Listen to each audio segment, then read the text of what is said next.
Having the original coaches back is amazing, actually. I think that between CeeLo and Christina's little break and Blake and I being around the whole time, we needed each other because we have this camaraderie. Because the show was basically launched with these four people sitting in the chairs.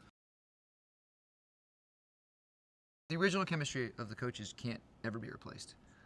It can be different, but it can't ever be the same. But the nice thing is that now that they're back, they have the fresh perspective of having been gone, and we kind of need the change because we've been doing it the longest. Blake and I have been, throughout this entire process, we've been doing every season. So it's nice, and there's a camaraderie amongst the four of us that's really special, but also kind of reinvigorated by the fact that they've been gone, and it makes us happy to see them again, and it's stronger than it's ever been. So I'm really happy. I mean, we're all really happy. I mean, you're going to see when you see the show, it's notably lighter and even more fun than it's ever been. Well, when you have four different people, you're going to have four different personalities that are interacting in different ways. And I think that with CeeLo and Christina, Blake and myself, the biggest thing is CeeLo is inappropriate, and he makes you laugh and says things that in your ear that make you hysterical. Christina kind of just doesn't let us get away with anything, which is great because we do need to get the smackdown sometimes.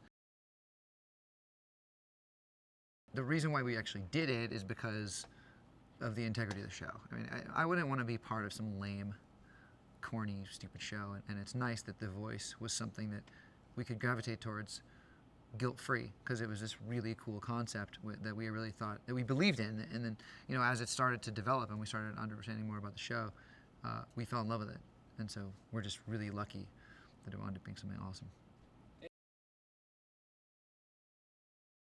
Listen, man, I think people should be kind to each other, period.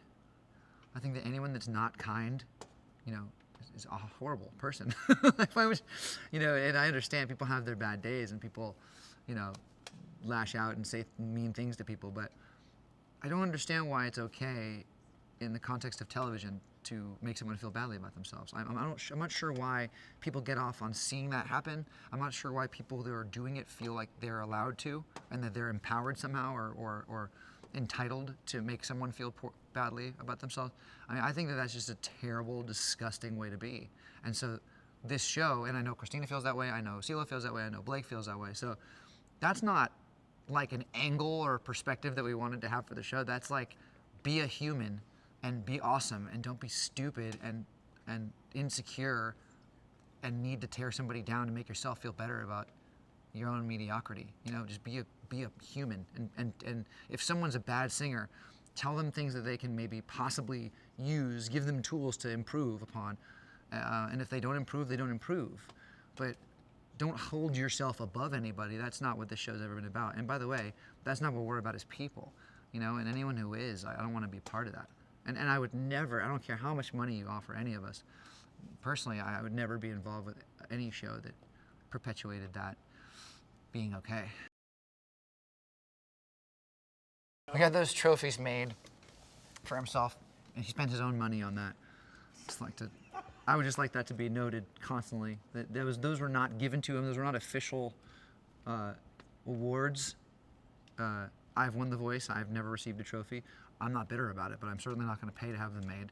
He uses them as, he wants shiny objects to attract people to his team. And he'll even go as far as to have things manufactured. So yeah, that's not how I roll on my team. I have a much more kind of genuine, very convincing and persuasive pitch. There was more talent this year, I think, than any other season. And what's cool about that is that I actually believe that maybe this is me being too idealistic, but maybe it has something to do with the fact that the positivity of the show and the talent on the show, and seeing people like Danielle Bradbury win The Voice, a 16-year-old girl, never performed in her life. Like, all the things that are happening are making kids, or any adults alike, kind of realize maybe something about themselves and saying, maybe I can sing. And hopefully that is definitely the super fuzzy, furry, sugar-coated way to look at it, but talent comes out of the woodwork.